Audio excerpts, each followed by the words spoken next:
So hey guys, welcome back to YouTube channel auto coding में। So guys, CSS में attribute selector आज हम पढ़ने वाले हैं। पिछले वाले वीडियोस में हम पढ़ने थे कि सूडो क्लास और सूडो एलिमेंट्स क्या होते हैं, तो वहाँ पे हमने एट्रीब्यूट सेलेक्टर को नहीं बताया था। क्यों नहीं बताया था कि आज की इस वीडियो में हम पूरा कवर करेंगे एट्रीब्यूट सेलेक्टर के बारे में पढ़ने, क्योंकि बेसिक से मतलब एडवांस होता है ये। तो जो हमारे पास सूडो क्लास और सूडो एलिमेंट्स होते हैं वो भी एडवांस लेवल पे होते हैं, लेकिन एट्रीब्यूट सेलेक्टर वहाँ पे बताना एक अच्छा वे नहीं था। इस वजह से मैं एट्रीब्यूट सेलेक्टर आज इस वीडियो में बताने वाला हूँ। ठीक है, तो देखो एट्रीब्यूट सेलेक्टर जो होता है काफ़ी इंपॉर्टेंट होता है। इसके बारे में थोड़ा सा हम जान लेते हैं। It is possible to style HTML element, मतलब क्या ये भी HTML एलिमेंट को स्टाइल करने के लिए यूज़ करते हैं। That have the specific attributes और द एट्रीब्यूट वैल्यू, मतलब जिसके पास क्या है कि एक स्पेसिफिक एट्रीब्यूट होता है और एट्रीब्यूट वैल्यूज होता है। यानी एट्रीब्यूट का यूज़ करके और एट्रीब्यूट वैल्यू का यूज़ करके हम CSS अप्लाई करते हैं। ठीक है, देखो जैसे कि आप जहाँ पे देख रहे हो 1 2 3 4 5, तो 5 टाइप के हमारे पास क्या होते हैं, एट्रीब्यूट सेलेक्टर होते हैं, जिनको आपको काफ़ी ध्यान से पढ़ने की जरूरत है। क्योंकि ये जो पांचों टाइप के CSS हैं हमारे पास, जो पांचों टाइप के एट्रीब्यूट है, ये काफ़ी थोड़ा सा डिफिकल्ट लेवल पे है। ठीक है, इसको आप ध्यान से देखिएगा, वीडियो को लास्ट तक देखेंगे तभी आपको चीज़ें क्लियर हो जाएंगी। तो देखो पहला हमारा क्या आता है, एट्रीब्यूट एक खुद हमारे पास सेलेक्टर होता है, और उसके बाद देखो हमारे पास सेकंड है एट्रीब्यूट प्लस वैल्यूज, और नेक्स्ट हमारे पास एट्रीब्यूट और यहाँ पे एक साइन दिख रहा होगा टिल्ड का या फिर नेगेशन आप बोल सकते हो, उसके बाद इक्वल का साइन है, उसके बाद वैल्यूज है। तो ये क्या होता है, और नेक्स्ट अभी देखो हमारे पास ये पाई है, और ये क्या होता है, ये जो एक्सपोनेंशियल है ये क्या होता है, डॉलर क्या होता है। तो ये सब चीज़ें आज के इस वीडियो में हम डिस्कस करने वाले हैं। यहाँ पे हम इंप्लीमेंट करेंगे अपने विजुअल स्टूडियो कोड में, तभी आपको चीज़ें पूरी क्लियर हो जाएंगी। ठीक है, चलिए फटाफट अपना विजुअल स्टूडियो कोड ओपन करते हैं और वन बाय वन करके इन सारे जो एट्रीब्यूट सेलेक्टर के टाइप्स हैं इनको हम इंप्लीमेंट करते हैं। यहाँ पे देख सकते हो मैं अपने विजुअल स्टूडियो कोड में आ चुका हूँ। मैं यहाँ पे सिंपल से एक फाइल क्रिएट करूंगा। फाइल का नाम यहाँ पे आप देख सकते हो, मैंने attribute.html नाम का फाइल क्रिएट कर लिया। आप भी अपने अकॉर्डिंग कोई भी फाइल नाम क्रिएट कर लीजिएगा। इस बार देखो शिफ्ट के साथ 1 प्रेस करूंगा और इंटर ताकि हमारा बॉयलर टेम्पलेट आ जाए। और उसके बाद हम सबसे पहले यूज करेंगे क्या, सिंपल जो हमारा एट्रीब्यूट सेलेक्टर उसको, तो उसको यूज करने के लिए मैं यहाँ पे एक सिंपल सा एक ड्यू लेने वाला हूँ। ड्यू के अंदर जो 2 एंकर टैग लेने वाला हूँ। 2 एंकर टैग लूंगा क्योंकि मुझे वहाँ पे टारगेट देना है, यानी कि ये टारगेट दे या फिर हाइट एंड विड्थ कुछ भी आप दे सकते हो, एट्रीब्यूट देना है। देखो A* लेगा, उसके बाद मैंने 2 लिखा, तो यहाँ पर 2 एंकर टैग हमारे पास आएगा। ठीक है, तो इसको मैं इंटर करके नीचे कर लेता हूँ, और यहाँ पे क्या करता हूँ मैं सिंपल सा दे देता हूँ GOOGLE, गूगल दे देता हूँ, और दूसरे वाले को दे देता हूँ मैं फेसबुक। ठीक है, तो मैंने गूगल और फेसबुक लिख लिया है। ठीक है, तो अभी देखो इसके अंदर मैं यूज़ करने वाला हूँ क्या, टारगेट एट्रीब्यूट को। टारगेट एट्रीब्यूट को यूज़ कर रहा हूँ क्योंकि मेरे एट्रीब्यूट को समझना है कि एट्रीब्यूट सेलेक्टर होता क्या है। तो एट्रीब्यूट में इसको मैं ब्लैंक करता हूँ, और नेक्स्ट वाला जो हमारा क्या है, सिंपल सा देखो यहाँ पे इसको भी हम टारगेट में क्या डाल देते हैं, चलो सेल्फ डाल देते हैं। तो हमारे पास टारगेट तो सेम है, लेकिन वैल्यूज जो उसकी डिफरेंट है, ब्लैंक और स्पेस है। तो देखो इसको सबसे पहले क्या करेंगे, हम स्टाइल करेंगे, इंटरनल CSS यहाँ पे यूज करेंगे। अभी हम सबसे पहले यहाँ पे इंप्लीमेंट करने वाले हैं एट्रीब्यूट सेलेक्टर को। तो कैसे इसको सेलेक्ट करना है, देखना करना क्या है, A लिखना है, उसके बाद आपको ओपन करना है स्क्वायर ब्रैकेट, उसके बाद आपको लिखना है टारगेट। यानी टारगेट क्या है हमारा, एट्रीब्यूट का नेम लिखना है यहाँ पे। तो सिंपल से टारगेट लिखो, और यहाँ पे क्या कर दो, इसका बैकग्राउंड कलर आप जो भी रखना चाहते हो वो रख लो। तो बैकग्राउंड कलर यहाँ पे दे देता हूँ मैं ब्लू, तो नहीं ब्लू वायलेट देता हूँ। देखो इससे होगा क्या, इससे होगा ये कि जो हमारा टारगेट है वो जिस भी एंकर टैग में रहेगा, यानी इसमें भी है इसमें भी है, तो ये दोनों का जो बैकग्राउंड कलर होगा क्या होगा, ब्लू वायलेट होगा। फिर देख सकते हो कि क्या हुआ, गूगल और जो फेसबुक है हमारा, उसका जो बैकग्राउंड कलर है क्या, ब्लू वायलेट है। क्यों हुआ, क्योंकि हमने यूज़ किया है एट्रीब्यूट सेलेक्टर को। सिंपल जो हमारा एट्रीब्यूट सेलेक्टर उसको हमने यूज़ किया है। ठीक है, तो देखो अभी हमारे पास जो नेक्स्ट आता है वो आता है एट्रीब्यूट प्लस वैल्यूज़। क्या होता है, अब वैल्यूज़ क्या होता है, वैल्यूज़ का मतलब आप जो देख रहे हो जो ब्लैंक और सेल्फ, हमारे पास डिफरेंट वैल्यूज हैं। तो अब हम यूज करेंगे एट्रीब्यूट वैल्यू सेलेक्टर, मतलब जो हमारा टारगेट है उसके अंदर क्या लिखना होगा हमें, वैल्यूज। कुछ इस तरीके से इसको में लिखना है डबल कोटों में, और यहाँ पे क्या लिखना हमें, ब्लैंक। देखो मैं ब्लैंक, जो हमारा पहला वाला गूगल है बस मैं उसी को सेलेक्ट कर रहा हूँ। देखो अभी तो हमने टारगेट लिखा, तो टारगेट क्या करता है कि जितने भी टारगेट रहेगा, मतलब जितने भी एंकर टैग रहेंगे, अगर कोई भी टैग के अंदर वो टारगेट लिखा हुआ तो उसको सेलेक्ट करके उसका बैकग्राउंड कलर क्या करेगा, ब्लू वाइट कर देगा। ठीक है, लेकिन अब क्या होगा, हमारा जो एट्रीब्यूट वैल्यू सेलेक्टर है वो वैल्यू को चेक करेगा, क्या टारगेट की वैल्यू ब्लैंक है।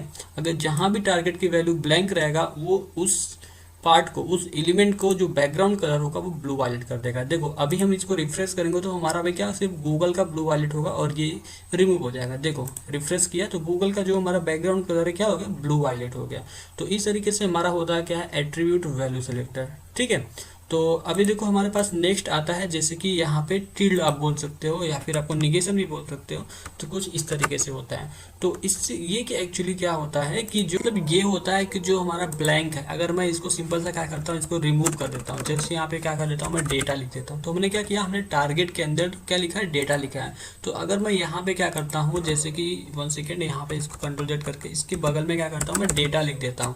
तो और नीचे मैं क्या करता हूँ, यहाँ पे लिख देता हूँ डेटा। तो अभी इससे क्या होगा कि जो हमारा टारगेट होगा, अगर जिसकी भी वैल्यू जहाँ जहाँ डेटा रहेगा, जहाँ जहाँ डेटा रहेगा उसका जो बैकग्राउंड कलर क्या करेगा, ये ब्लू वायलेट करेगा। देखो मैं इसको आगे पेज को करता हूँ रिफ्रेश, तो हमारा जो दोनों गूगल और फेसबुक है उसका बैकग्राउंड कलर क्या होने वाला है, ब्लू वायलेट होने वाला है। ठीक है, तो अभी देखो हमने समझा कि ये कलर ले रहा है। अगर मैं यहाँ पे क्या करूँ, डेटा 1 कर दूंगा तो क्या लेगा, नहीं लेगा। क्यों नहीं लेगा, क्योंकि जो हमारा डेटा है, वो जो हमारा डेटा कंटेंट यहाँ पे देखिए DAT ये जो वर्ड है वो बस इसी से बिलोंग कर रहा है, बस इसी में है। तो इसी का जो बैकग्राउंड कलर होगा ब्लू वायलेट होगा, फेसबुक का नहीं होगा। ठीक है, देखो यहाँ पे रिफ्रेश किया तो ये क्या हुआ, यहाँ से रिमूव हो गया।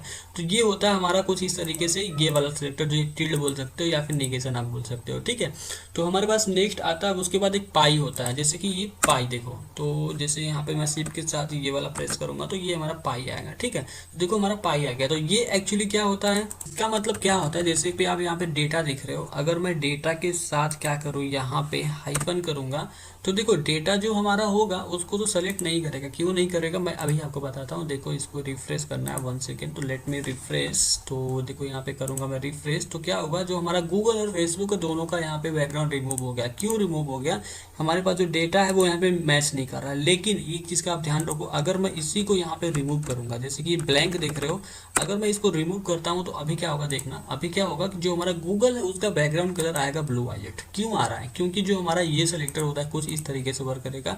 अगर यहाँ पे डेटा है, स्टार्टिंग हमारा डेटा है और डेटा के बाद अगर हाइफन है, अगर हाइफन नहीं भी है, तो इसका जो बैकग्राउंड कलर होगा देखो गूगल का ब्लू वायलेट होने वाला है। ठीक है, देखो यहाँ पे चेंजेस नहीं हो रहा है तो ब्लू वायलेट हुआ।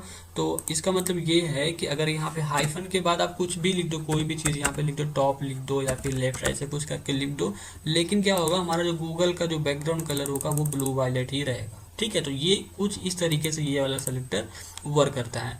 ठीक है, अभी देखो यहाँ पे डेटा लिखा हुआ है, अगर यहाँ पे मैं इसको डेटा लिखूँ कुछ इस तरीके से और यहाँ पे हाइफन दूँ, तो यहाँ पे क्या होगा कि जो हमारा फेसबुक है उसका बैकग्राउंड कलर नहीं आने वाला है। ठीक है, तो हमें क्या यूज़ करना है यहाँ पे कि सबसे पहले अगर वो चीज़ें है, जो डेटा हमारा अगर वो पहले है, 1 सेकेंड रिमूव, तो अगर यहाँ पे डेटा पहले है और उसके साथ हाइफन है या फिर ना भी है, तो वो उसको सेलेक्ट करेगा और उस पर उसी से सप्लाई करेगा। देखो कुछ इस तरीके से। ठीक है, तो इस तरीके से ये वाला हमारा जो सेलेक्टर होता है एट्रीब्यूट का वर्क करता है।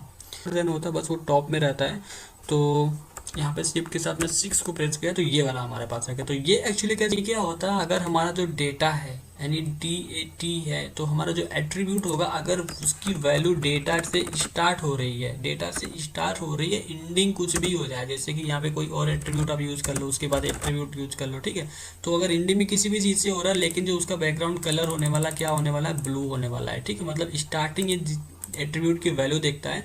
अगर इसने वैल्यू स्टार्टिंग की डेटा नहीं पाया, मतलब सिमिलर नहीं पाया, ये जो चीज़ है यहाँ पे, अगर यहाँ पे ये सिमिलर नहीं है तो ये क्या करेगा कि यहाँ से इसकी वैल्यू को रिमूव करेगा। देखो क्या हुआ, गूगल का जो बैकग्राउंड कलर था रिमूव हो गया।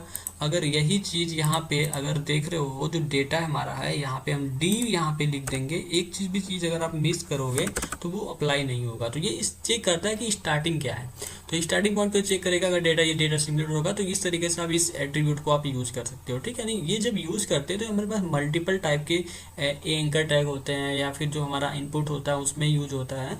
तो वहाँ पे जो चीज़ें होती हैं इस टाइप से हम यूज़ करते हैं एट्रीब्यूट सेलेक्टर का यूज़ करके। ठीक है, तो अभी नेक्स्ट हमारे पास आता है डॉलर। तो डॉलर क्या होता है, सिंपल सा देखो, डॉलर का मतलब क्या, इंडिंग को चेक करता है। जस्ट इसका रिवर्स होता है, वो क्या चेक करता है, इंडिंग को। तो देखो इंडिंग के अंदर यहाँ पे मैं क्या करता हूँ, 1 सेकेंड, तो देखो यहाँ पे जो डेटा है यहाँ पे सिंपल सा एफ लिखता हूँ। तो अगर मैं यहाँ पे एफ लिखूंगा, यहाँ पे एफ लिखूंगा, तो क्या होगा कि फेसबुक का जो बैकग्राउंड कलर होगा ब्लू वायलेट होगा, इसका नहीं होगा, क्योंकि हमारा जो इंडिंग एट्रीब्यूट की वैल्यू क्या है, एफ। तो इसका कुछ इस तरीके से होगा। देखो मैं करूँगा रिफ्रेश, तो यहाँ पे क्या हो रहा है कि गूगल और फेसबुक दोनों का हो रहा है। तो गूगल और फेसबुक दोनों को हो रहा है क्योंकि हमारा जो एफ है यहाँ पे भी इंड हो रहा है। ठीक है, अभी देखो डी है, मैंने वो रिमूव किया, अभी डी है तो क्या होगा, गूगल से हट जाएगा। ठीक, तो इस तरीके से क्या होता है कि हमारा जो फेसबुक और ये गूगल आप देख रहे हो, तो फेसबुक की वैल्यू चेंज हो रही है किसके अकॉर्डिंग, हमारे इंडिंग पार्ट के अकॉर्डिंग, यानी इंडिंग वर्ड के अकॉर्डिंग। तो ये इस तरीके से वर्क करता है हमारा डॉलर का एट्रीब्यूट सेलेक्टर। ठीक है, तो स्टार, स्टार का मतलब मैं देखो आपको बताता हूँ। यहाँ पे सिंपल सा एक स्टार बनाओ और देखो एफ लिखो। एफ देखो हमारे पास इस वाले भी टारगेट में है और इस वाले भी टारगेट में है, ठीक है। तो इस वाले टारगेट में एक्चुअली नहीं है। तो देखो अगर मैं यहाँ पे करूँगा रिफ्रेश तो हमारा सिंपल सा क्या होगा कि जो हमारा फेसबुक आप ब्लू वॉलेट देख रहे हो ये ऐसे ही रहेगा कुछ इस तरीके से, ठीक है। तो एफ ये जो स्टार है इसका मतलब क्या, अगर जो एफ में यहाँ पे लिखता हूँ, जैसे कि यहाँ पे देखो एफ डी लिख देता हूँ, तो यहाँ पे ये चेक करेगा कि एफ डी जो है टारगेट में अगर है, यहाँ पे कोई एफ है नहीं है। अगर यहाँ पे सिंपल से एफ डी लिख देता हूँ तो अब क्या एफ डी इस वाले कंटेंट में और इसमें नहीं है, तो यानी एफ और डी एक साथ है नहीं है। तो क्या होगा कि जो पहला वाला होगा उसका कलर क्या हो जाएगा, बैकग्राउंड कलर वायलेट हो जाएगा और इस यहाँ पे रिमूव हो जाएगा, ठीक। तो इस तरीके से हमारा टारगेट स्टार यूज करता है एट्रीब्यूट सेलेक्टर में, ठीक है। तो यूज कौन सा करते हैं हम, इनपुट पे यूज करते हैं। तो इनपुट पे कैसे यूज करना है, चलो अब उसको इंप्लीमेंट करते हैं। तो ये चीज बहुत इंपॉर्टेंट है कि इनपुट पे कैसे यूज करते हैं, तो इसको आप ध्यान से देखिएगा, ठीक है। तो इसको भी आप ध्यान में रखना है, इसका भी आप प्रैक्टिस कर लेना। ऐसा नहीं है कि इसको छोड़ देते हैं और आगे बस इनपुट पे अप्लाई करते हैं, नहीं, ऐसा आपको नहीं करना है, ठीक है। तो इसको भी आपको प्रैक्टिस करना है। तो चलो अब उसको कैसे यूज करना है, देखो सिंपल सा क्या करूंगा मैं, जो हमारा एंकर आपको दिख रहा है, दो एंकर आपको दिख रहा है, इसको मैं अभी रिमूव करूंगा, ठीक है, क्योंकि हम यूज करने वाले हैं इनपुट को, तो इनकी कोई नीड नहीं यहाँ पे है। तो इसको मैं क्या करूंगा, यहाँ से करूंगा इसको सेलेक्ट और आके यहाँ पे क्या करूंगा रिमूव। तो अभी देखो यूज करने वाला हूँ मैं यहाँ पे इनपुट, सिंपल सा मैं लिखूंगा इनपुट टाइप बीटीएन। बीटीएन तो नहीं चाहिए सबसे पहले, तो हमें यहाँ पे ये लिखता हूँ इनपुट टाइप टेक्स्ट। देखो इनपुट किया मैं, टेक्स्ट आ गया। और इसके बाद देखो मैं यहाँ पे लिख देता हूँ इनपुट टाइप कुछ टेक्स्ट, ये भी लिख देता हूँ, यहाँ पे नंबर लिख देता हूँ, यानी एम बी ई आर, ठीक, नंबर लिख दिया। और यहाँ पे इनपुट टाइप क्या लिख देता हूँ, जैसे कि चलो मैं लिख देता हूँ input I N input type button. तो क्या हुआ हमारे पास इनपुट टाइप बटन आ गया। बटन की वैल्यू आपको देना है जैसे कि सबमिट। तो चलो अभी एक बार इसको रिफ्रेश करता हूँ, ये हमारा कोई काम का नहीं है अभी। तो यहाँ पे इसको क्या करते हैं हम रिफ्रेश, यानी सॉरी रिफ्रेश नहीं, हमें यहाँ पे इरेज करना है, ठीक है। तो इसको इरेज कर देते हैं। तो अभी देखो रिफ्रेश करूंगा तो क्या होगा, हमारे पास ये दो इनपुट्स आया और यहाँ पे एक बटन है। तो बटन काफ़ी लंबी दिख रही, बड़ी दिख रही, क्योंकि मैंने स्क्रीन को जूम किया है, तो ये अच्छा भी दिख रहा है, ठीक है। चलो इसी पे इम्प्लीमेंट करते हैं। तो अभी देखो क्या करना है हमें, हम चाहते हैं कि जो हमारा इनपुट टाइप टेक्स्ट है और जो इनपुट टाइप बटन है, सॉरी इनपुट टाइप जो नंबर है, टेक्स्ट का हमें फील्ड क्या करना है, बैकग्राउंड कलर येलो रख देते हैं, और जो हमारा इनपुट टाइप नंबर है उसका बैकग्राउंड कलर रेड रख देते हैं। तो कैसे हम यूज करेंगे, तो हमें यूज करना क्या होगा, एट्रीब्यूट सेलेक्टर। तो एट्रीब्यूट कैसे यूज करते हैं आपको पता है, सिंपल सा लिखना क्या, एट्रीब्यूट एलिमेंट का आपको नाम लिखना है, उसके बाद ओपन करना स्क्वायर ब्रैकेट। अब देखो आता है मेन चीज क्या, टाइप। टाइप क्या, एट्रीब्यूट का नाम लिखना होगा ना हमें। तो यहाँ पे टाइप लिखो और टाइप के बाद इक्वल लिखो और यहाँ पे क्या लिख दो, टेक्स्ट। कुछ इस तरीके से आप कॉटो में भी लिख सकते हो और बिना कॉटो का भी लिख सकते हो, इस तरीके से, ठीक है। तो देखो यहाँ पे इसको ओपन करोगे और इसका बैकग्राउंड कलर अगर आप रखना चाहते हो येलो तो कर दो येलो। तो इससे क्या होगा कि जो हमारा जो बैकग्राउंड कलर होगा इस पहले वाले बॉक्स का क्या होगा, येलो। देखो कुछ इस तरीके से, ठीक है। तो अभी हम चाहते हैं कि जो नेक्स्ट वाला है उसका बैकग्राउंड कलर रेड हो जाए। तो चलो यहाँ पे यूज कर लेते हैं इनपुट टाइप नंबर को। अब जो हमारा जो बैकग्राउंड का हमें रेड देना है, तो यहाँ पे क्या करो, इसको कॉपी करो कंट्रोल सी। तो एट्रीब्यूट सेलेक्टर ऐसे यूज करते हैं, कंट्रोल वी कर लेते हो आप यहाँ पे, ठीक है। इनपुट टाइप हमारे पास क्या नंबर है, तो देखो यहाँ पे लिख दो क्या नंबर, कुछ इस तरीके से, यानी एम बी ई आर। तो अगर यहाँ पे इसका रेड कलर करना है तो आप इस तरीके से यूज करो। अगर आप कलर कोड भी दे सकते हो, इस तरीके से भी यूज करते हो। विजुअल कोड में यही तो फायदा होता है हमारे पास। तो एक्चुअली इससे होगा क्या, अब देखो यहाँ पे एक एरर क्यों दे रहा है, तो let me check why it is showing error. तो इनपुट टाइप यहाँ पे तो बंद है, यहाँ पे भी बंद है। चलो एक बार इसको रिफ्रेश करता हूँ, देखता हूँ यहाँ पे एरर भी बताएगा। तो अभी ये क्या हो रहा है, बैकग्राउंड कलर इसका रेड नहीं आ रहा है, मतलब हमारे पास एरर दिख रहा है। तो एरर है क्या, यहाँ पे देखते हैं।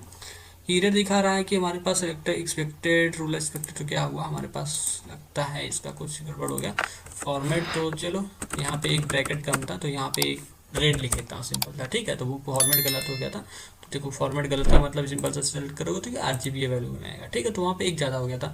तो चलो यहाँ इसको रिफ्रेश करूँगा तो क्या होगा, बैकग्राउंड कलर क्या होगा, रेड हो गया। तो इस तरीके से क्या करते हैं हम, एट्रीब्यूट सेलेक्टर को यूज करते हैं। अब बटन का अगर आपको चाहिए कि बटन का रेड हो जाए या फिर उसका ब्लैक कर लो, चलो ब्लैक कर लेते हैं इसका। तो इसको क्या करूँगा, कंट्रोल सी करूँगा और यहाँ पे क्या करेंगे, कंट्रोल वी करेंगे। और जो हमारा टाइप क्या होगा, बटन, ठीक है। तो हम यूज कर लेंगे क्या, BUTTON। तो बटन हो गया और इसका हम चाहते हैं क्या, ब्लैक। चलो इस यहाँ पे मैं कोने में आता हूँ, इसको ब्लैक कर लेता हूँ। अभी रिफ्रेश करूँगा तो बटन हो जाएगा हमारा ब्लैक। देखो सबमिट दिख ही नहीं रहा है, हल्का सा आपको दिख रहा होगा सबमिट नहीं दिख रहा है। तो इस तरीके से हम यूज़ करते हैं अपने CSS में एट्रीब्यूट सेलेक्टर को। तो काफ़ी इंपॉर्टेंट प्रॉपर्टी एंड वैल्यू होती है। तो मैंने यहाँ पे सारी चीज़ों को डिस्कस किया। आई होप आपको वीडियो पसंद आया होगा, और वीडियो पसंद है चैनल को लाइक करना, सब्सक्राइब करना, लेटेस्ट नोटिफिकेशन आपको मिलेगा तो आप लेटेस्ट वीडियोस भी आप एक्सेस कर पाओगे। ठीक है, तो मैं वेब डेवलपमेंट सारी ट्यूटोरियल को यहाँ पे अपलोड करने वाला। CSS होगा, उसके बाद जावास्क्रिप्ट होगा, उसके बाद jQuery होगा, बूटस्ट्रैप होगा। तो आगे की वेब डेवलपमेंट जितनी भी चीज़ें हम यहाँ पे डेवलप करने वाले, डिस्कस करने वाले, सीखने वाले हैं। ठीक है, तो मिलते हैं अगले वीडियो में। Thank you.